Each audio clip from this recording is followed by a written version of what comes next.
மாதிரி ஒரு பொண்ணு என்கிட்ட பேசுறானா அதுக்கு ஒரே ஒரு காரணம் தான் இருக்க முடியும். அது என்னன்னு நான் தெரிஞ்சுக்கிட்டேன். டேய் தம்பி, நீ என்ன பத்தி தப்பா புரிஞ்சிட்டு இருக்க. உன்ன மாதிரி ஆளுங்கெல்லாம் அதுக்கெல்லாம் சரிப்பட்டு வர மாட்டீங்க. மரியாதையா ஓடி போயிடு. நான் சொல்ல வந்ததே வேற. நம்ம பிரசிடென்ட் ஏற்கனவே மார்ஸுக்கு போயிருக்காரு. அது மட்டும் இல்லாம அங்க ஏலியன்ஸும் பாத்துருக்காரு. என்ன ஒளர்ற நீ?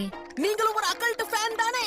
ஐயோ, எனக்கு இந்த யூஎஃப்ஓஸ் ஏலியன்ஸ் மேலலாம் நம்பிக்கையே இல்ல. முதல்ல நான் சொல்றத முழுசா கேளுங்க. இது யுஏபி, அன்ஐடென்டிஃபைட் ஏரியல் பினோமினா. சரி, இப்ப அதுக்கு என்ன பண்ணுன்ற? அதாவது யுஏபிஸ் இருக்கிறதா அமெரிக்கன் மிலிட்டரி கண்டுபிடிச்சிருக்காங்க. ஸ்பேஸ் போர்ஸையும் அனுப்ப போறாங்களாம். ஜப்பானும் ஏரோஸ்பேஸ் டிஃபென்ஸ் போர்ஸ் உருவாக்கி இருக்காங்க. நான் சொல்றது புரியுதா இல்லையா? ஸ்பேஸ்ல போர் நடக்க போகுது. அப்படியா? நல்ல விஷயம். எது? அடடா, ஒரு நிமிஷம்.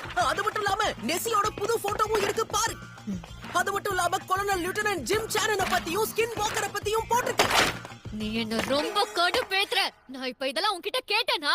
எனக்கே பல பிரச்சனை இருக்கு. இதுல நீ வேற எப்ப பார்த்தாலும் ஏலியன் ஸ்பேஸ்